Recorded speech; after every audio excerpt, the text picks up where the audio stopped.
예, 모두 자리에 앉아 주시겠습니다. 네, 최근에 제가 이제 사역을 하면서 이제 예전에 저와 함께 신앙생활을 하다가 좀 이제 저희 교회와 조금 멀어져 있는 지체들, 형제들 이제 몇몇과 조금 최근에 이제 연락을 조금 주고 받게 되는 그런 일들이 있었습니다. 한 이제 몇 년 정도 이제 그 형제들이 좀 교회를 떠나 있다가 이제 저랑 이제 뭐 여러 가지 경로를 통해서 조금 연락이 되게 됐는데요. 이 떠나 있던 형제들과 이제 연락을 하고 또 이제 그 형제들의 그런 어떤 영적인 상태라든지 또 그런 일상생활의 상태들을 제가 이제 듣게 되었을 때 한편으로는 조금 정말 반갑기도 했지만 만약에 이제 제가 그 형제들을 다시 확실치 않지만 다시 만나게 될 수 있을 때 이 형제들에게 이제 잠시 신앙을 거의 떠나 있었던 상황인 거 확실치는 않지만 신앙을 떠나 있던 상황이라서 이 형제들을 제가 만나면은 어떤 이야기를 해줘야 할까, 어떤 말로 이 형제들을 뭐 신앙을 떠나 있었다고 해도 마냥 책망만 할 수 없으니까 어떤 말로 말씀으로 이 형제들을 위로할까 생각을 하다가 오늘 말씀을 이렇게 좀 묵상을 하게 되었습니다. 그래서 그것을 함께 여러분들과 나누고자 합니다. 사실 오늘 말씀은 대부분 여기 계신 여러분들은 아마 잘 아는 말씀일 텐데요.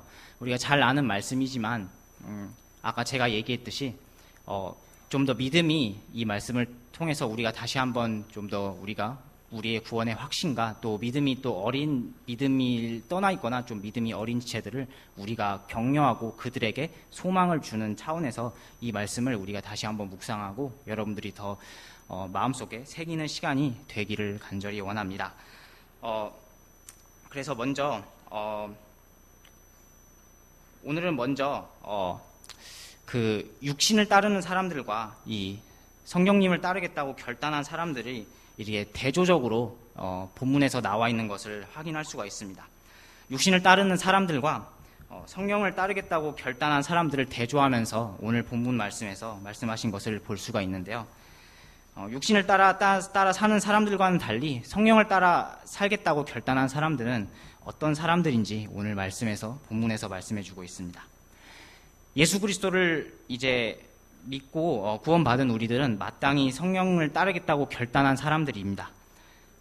이제 우리가 예수 그리스도를 믿고 구원을 받았다는 것은 이제 내 안에 계신 성령님의 지배를 받고 그 성령님을 따르겠다고 결단하는 것을 의미합니다. 오늘 본문에서 읽진 않았지만 오늘 본문 뒤에 로마서 8장 9절 말씀에서는 어떤 사람에게 그리스도의 영, 즉 성령님이 계시지 않으면 그는 하나님의 사람이 아니다라고 분명하게 말씀하고 있습니다. 구원받은 우리들 안에는 성령님이 계시고 그 이후에 우리는 성령님을 따르는 삶을 살게 됩니다. 하지만 이제 아까도 얘기했듯이 우리가 비록 구원을 받았지만 우리가 구원받은 유익이 없는 것처럼 느껴질 때가 있습니다. 삶의 여러 가지 일들이나 우리의 어려움 때문이죠. 그럴 때 우리가 구원받아서 성령을 따르게 된 우리에게 어떤 유익이 있는지 오늘 말씀을 통해 한번 살펴보고 또 주변에 아까 저희가 말씀했듯이 주변에 여러 이제 지체들을 또 격려할 수 있는 그런 저희가 될 수 있기를 원합니다. 성령을 따르겠다고 결단한 우리에게 주어지는 유익을 세 가지로 나누어 살펴보도록 하겠는데요. 먼저 첫 번째로는 정죄함이 없다는 유익이 있습니다. 첫 번째는 성령을 따르겠다고 결단한 우리에게는 정죄함이 없다라는 유익이 있습니다. 저도 이제 한 11년 전에 이제 CFM을 통해서 인하대학교 CFM을 통해서 구원을 받게 되었는데요.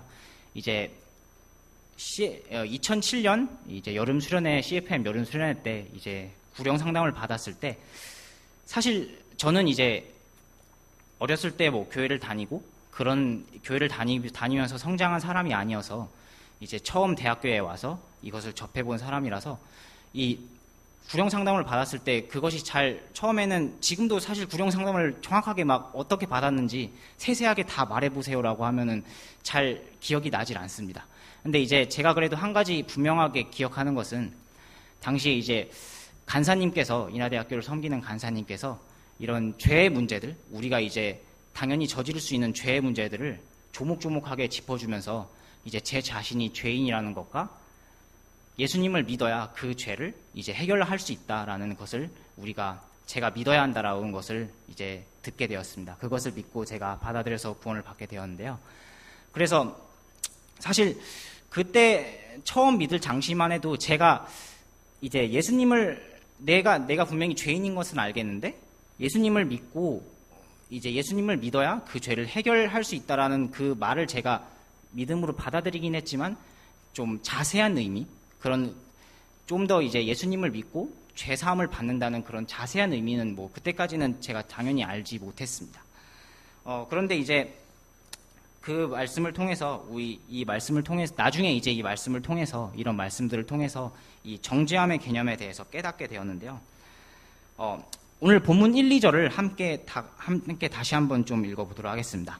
함께 읽어보도록 하겠습니다. 1절, 2절, 8장 1절, 2절을 함께 읽어보도록 하겠습니다. 네, 시작. 그러므로 이제 그리스도 예수님 안에 있는 자들에게는 정죄함이 없나니 그들은 육신을 따라 걷지 아니하고 성령을 따라 걷느니라. 이는 그리스도 예수님 안에 있는 생명의 성령의 법이 죄와 사망의 법에서 나를 해방시켰기 때문이라. 아멘. 네, 1절에서는 이제 그리스도 예수님 안에 있는 사람들은 더 이상 정죄함이 없다고 말씀하십니다. 바로 그리스도 예수님 안에 있는 사람들이 성령을 따라 걷겠다고 결단하는 사람들이라고 말씀하십니다. 이제 구원을 받아 그리스도 예수님 안에 있는 사람이 우리가 바로 성령을 따라 걷겠다고 결단한 사람들입니다. 그리고 예수님 안에 있고 성령을 따르겠다고 결단한 우리에게는 더 이상 정죄함이 없다라고 말씀을 하십니다. 네, 정죄라는 단어는 어떤 사람이 죄인으로 정해지다 혹은 어떤 행동이 죄라고 규정되다라는 의미입니다. 이런 정죄의 결과로 죄인들은 하나님의 긍휼에서 벗어나서 영원한 형벌을 받게 됩니다. 하지만 오늘 본문 1절을 통해서 예수님 안에 있는 사람들, 즉 예수님을 믿는 사람들, 성령을 따라 걷겠다고 결단한 사람들은 더 이상 하나님의 은혜를 벗어난 죄인이 될 수 없다는 것입니다. 하나님의 은혜를 완전히 벗어난 죄인이 될 수 없다는 것입니다. 이제 구원받아 성령을 따르는 우리들은 더 이상 하나님의 심판을 받을 죄인이 아니라는 것입니다. 이어서 2절 말씀에서 왜 성령을 따르겠다고 결단한 우리가 왜 정죄함이 없는지 말씀하고 있습니다. 예수님 안에 있는 생명의 성령의 법이 죄와 사망의 법에서 우리를 해방시켰기 때문이라고 말씀하십니다. 네, 우리가 예수님 안에 있기 전에는 죄와 사망의 법의 지배를 받았습니다. 하지만 예수님 안에서 성령을 따르게 되었고 또 그렇게 결단했기 때문에 그 죄와 사망의 법에서 해방되었습니다. 죄와 사망의 법에서 자유롭게 되었다는 거죠. 이것이 바로 하나님께서 성령을 따르겠다고 결단한 우리에게 주시는 유익입니다. 우리는 더 이상 죄와 사망의 법에 따라 하나님의 심판을 받지 않습니다. 여기서 다 설명할 수는 없지만 예수님을 믿지 않는 사람들에게 주어지는 심판은 아주 무겁고 무서울 것입니다. 하나님의 기준에서는 예수님을 믿지 않는 사람이 바로 죄인이기 때문입니다. 하지만 예수님 안에 있는 사람들, 곧 성령을 따르겠다고 결단한 사람들은 더 이상 죄인으로 정해지지 않았기 때문에 이제 죄인에서 의인으로 이제 바뀌었기 때문에 하나님의 심판을 면할 수 있습니다. 우리는 더 이상 죄인이 아니고 그리스도인이기 때문입니다. 이제 성령을 따르겠다고 결단한 우리에게 더 이상 정죄함이 없다는 것, 바로 이것을 명심하시길 바랍니다. 여러분이 진실로 구원을 받았다면 더 이상 죄에 대해서 자기 자신을 지나치게 정죄할 필요는 없습니다. 물론 이 말이 죄에 대해서 완전히 신경 쓰지 말라는 것은 아닙니다. 그리스도인이 되었다고 죄의 문제에 대해서 우리 자신이 무감각해지라는 말은 아닙니다. 우리가 이 땅에서 살고 있는 동안에는 죄를 멀리하는 삶을 살아야 합니다. 그럼에도 불구하고 우리가 비록 죄인에서 의인이 되었다 할지라도 우리는 죄를 지을 수 있기 때문이죠. 그래서 어떤 사람들은 그리스도인이 되었음에도 불구하고 이런 죄 때문에 자기 자신을 지나치게 정죄하며 매우 고통받을 수가 있습니다.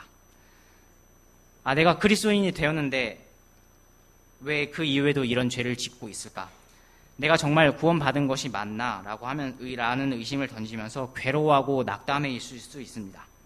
만약에 혹시 주변의 사람들이 이런 의문 때문에 고통받고 있다면 그 사람에게 이렇게 말해 주십시오.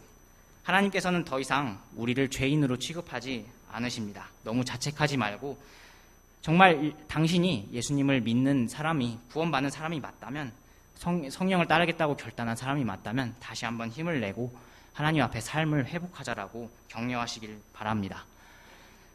또한 교회 안에서 우리들의 모습 가운데 지나치게 비판하고 또 다른 사람들을 정죄하는 모습이 있다면 그를 주의해야 합니다.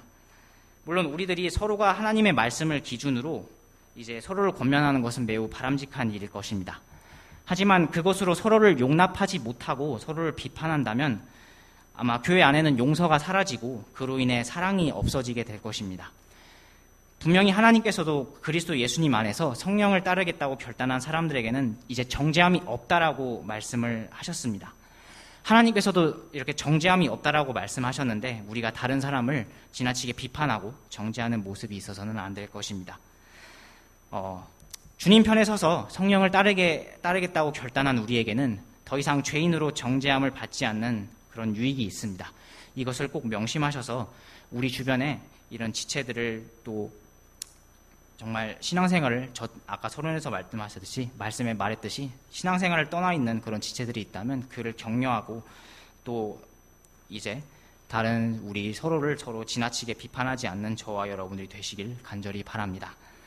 네, 성령을 따르겠다고 결단한 사람들에게 주어지는 유익 두 번째로는 하나님의 의가 성취되는 유익이 있습니다. 성령을 따르겠다고 결단한 사람들에게는 하나님의 의가 성취되는 유익이 있습니다. 법을 지킨다는 것은 정말 어려운 일입니다.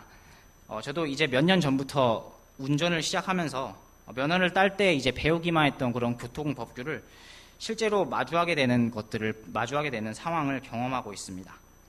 규정 속도를 지킨다든지 신호를 지킨다든지 그런 일들을 마주하고 있습니다. 또 이제 교통 상황에 이제 순발력 있게 대처해야 되는 그런 상황을 또 겪게 되었습니다.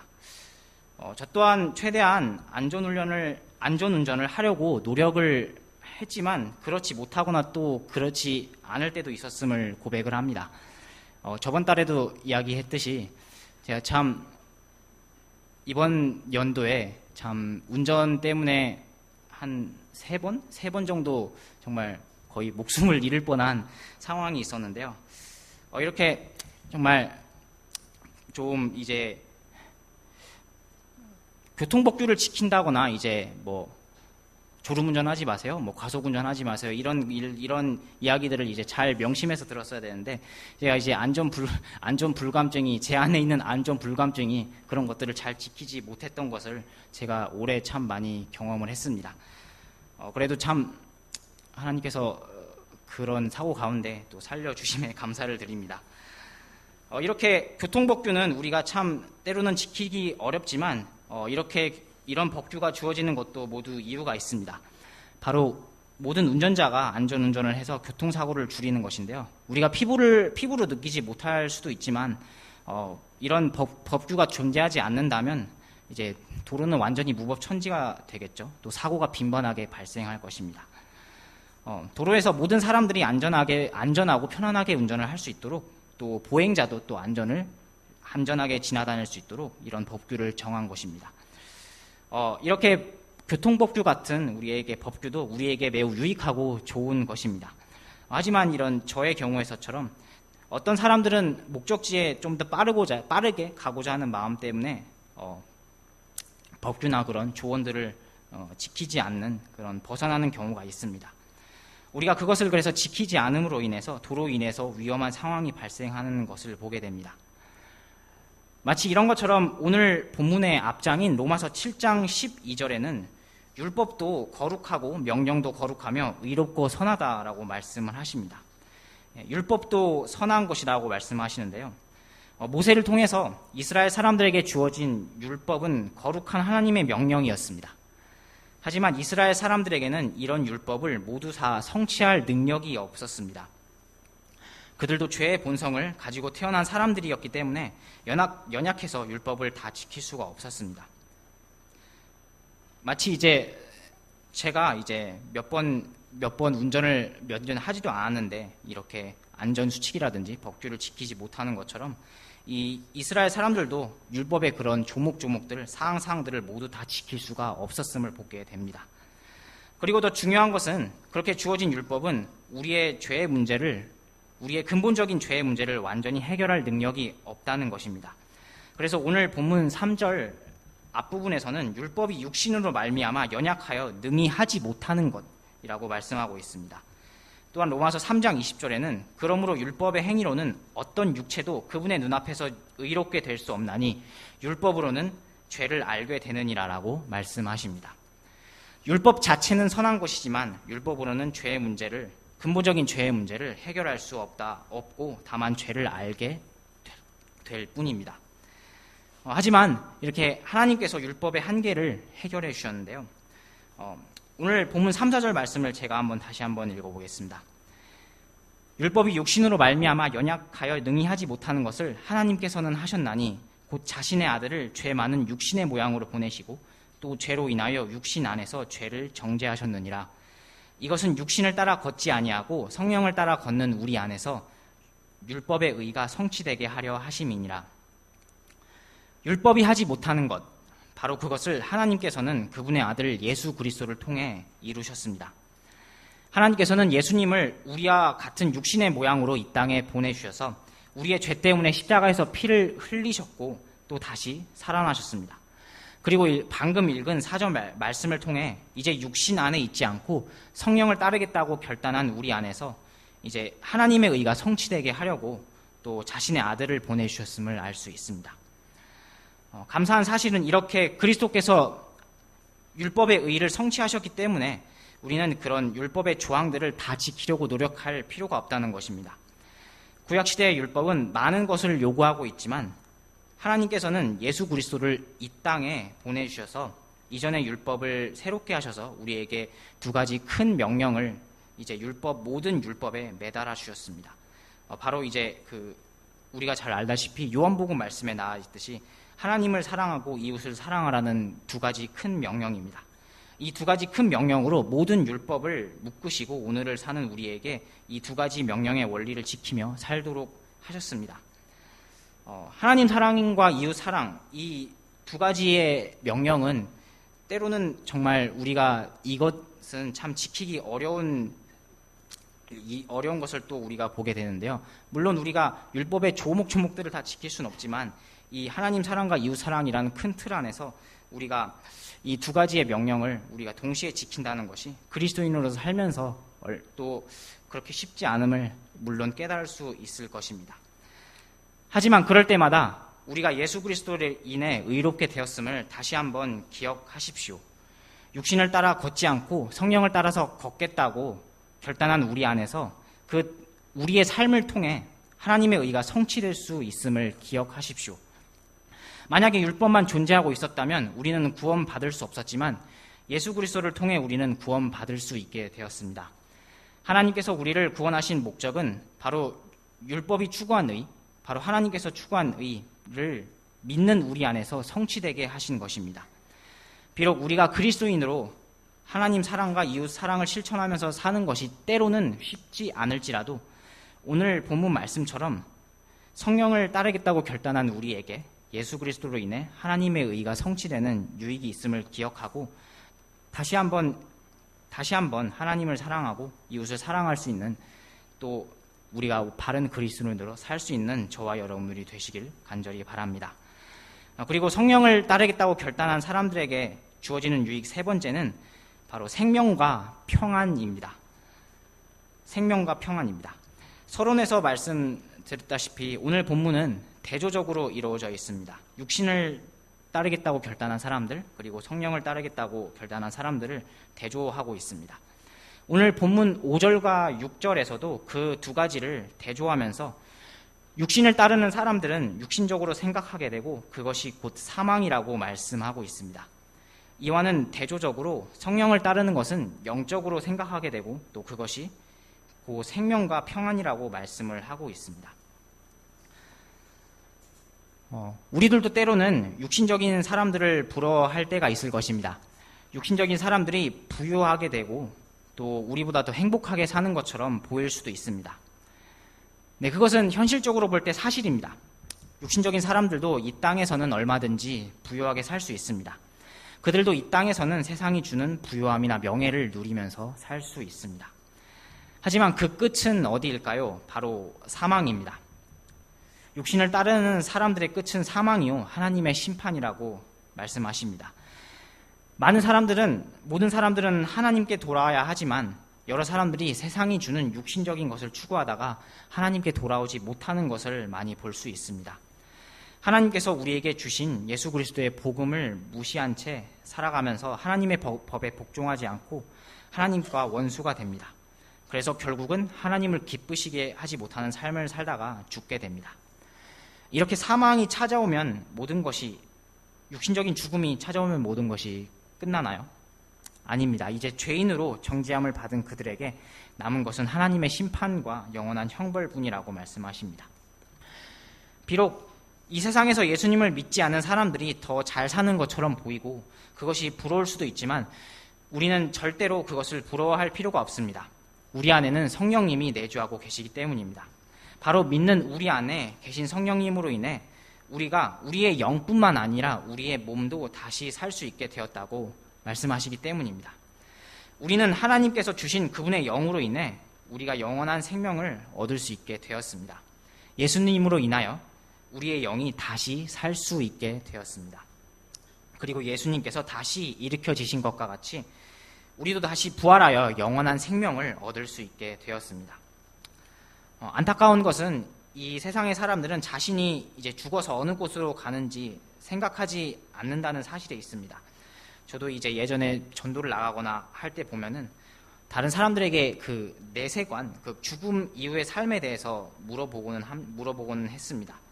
그 질문을 들은 사람들 대부분이 그 죽음 이후의 삶, 내세관에 대해서 명확한 답을 제시하지 못하는 것을 많이 들었습니다.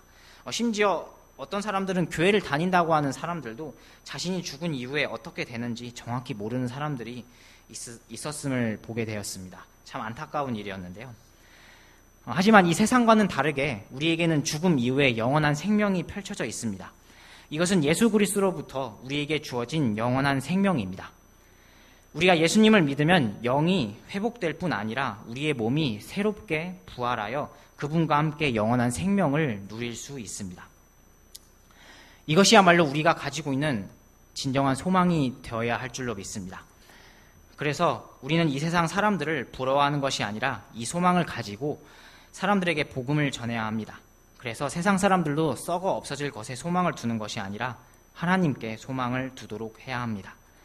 다시 한번 강조하지만 성령을 따르겠다고 결단한 우리들은 생명, 즉 영원한 생명이라는 유익이 있음을 잊지 마시길 간절히 바랍니다.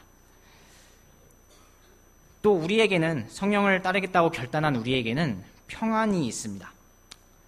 비록 때로는 우리에게 닥친 시련이나 어떤 고난으로 인하여 때로는 육신적인 생각이 찾아올 때가 있습니다. 하지만 우리가 그렇게 육신적인 생각을 하게 되면 우리는 영적으로 평안을 누릴 수 없을 것입니다. 요한복음에서도 예수님께서 제자들에게 당부하신 말씀이 있는데요. 요한복음 16장 33절입니다. 너희에게 이 일들을 말한 것은 너희가 내 안에서 평안을 누리게 하려 함이니라. 세상에서는 너희가 환난을 당한 터이나 기운을 내라. 내가 세상을 이기었노라 하시니라. 아멘. 네, 그렇습니다. 예수님께서 이 세상을 이기셨기 때문에 우리는 평안을 누릴 수 있습니다. 살면서 당하는 시련이나 고난으로 인하여 우리 자신이 위축되는 것이 아니라 예수님께서 우리에게 평안을 주셨음을 기억하십시오. 우리 각자의 삶의 어려움을 육신적인 시야로 바라보는 것이 아니라 영적인 생각을 가지고 또 영적인 시야로 바라보십시오. 그렇게 할 때 우리는 주님 안에서 더욱더 평안을 누릴 수 있을 것입니다. 그래서 성령을 따르겠다고 결단한 우리에게 영원한 생명과 평안이 있음을 기억하면서 이 세상에서도 당당한 그리스도인들이 되시길 간절히 바랍니다. 네, 오늘 말씀에서 성령을 따르는 우리에게 주어진 유익, 성령을 따르겠다고 결단한 우리에게 주어진 유익 세 가지를 살펴보았는데요. 첫 번째로는 우리에게 더 이상 정죄함이 없다는 것입니다. 그리고 두 번째는 그리스도를 믿는 우리의 삶을 통해 하나님의 의가 성취될 수 있다는 것입니다. 그리고 세 번째는 우리에게 주어진 영원한 생명과 평안이 있다라는 것입니다. 하나님께서는 우리의 믿음을 보시고 영원히 구원시켜 주셨습니다. 우리가 구원받은 것은 일시적인 것이 아니라 영원한 것입니다. 이제 우리가 구원받았다면 우리는 영원히 하나님의 손에 붙들린 바 되었다라는 것입니다. 하지만 이렇게 구원을 받고 성령을 따르겠다고 결단한 사람이 되었음에도 불구하고 때로는 우리가 그 구원의 감격을 잊어버리거나 다른 삶에 찌들어 살면서 영적인 것들을 추구하지 못할 때가 있지는 않은지 또 돌아보길 원합니다. 또 제가 아까 말씀했던 서론처럼 우리 주변에 혹시 이제 구원을 받았지만 신앙생활을 떠나 있거나 신앙생활에 저 밖에서 정말 힘들게 영적인 싸움을 하고 있는 지체들이 있다면 이 말씀으로 예수님을 믿는 우리에게 어떤 유익이 있는지 이 말씀을 가지고 우리에게 그들에게 이제 사람들에게 그 주변의 사람들에게 다시 한번 소망을 주고 그들을 격려하는 저와 여러분들이 되시길 간절히 바랍니다. 네, 기도하고 말씀을 마치겠습니다.